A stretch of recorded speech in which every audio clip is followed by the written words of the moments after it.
কহুয়া বন মোৰ শান্ত মন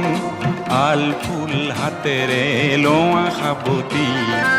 এটি এটিখন যেন মুকুতাৰে ধন এনে হেৰুৱালে নাহে উভতি কহুয়া বন মোৰ শান্ত মন আল ফুল হাতেৰে লোৱা সাবতি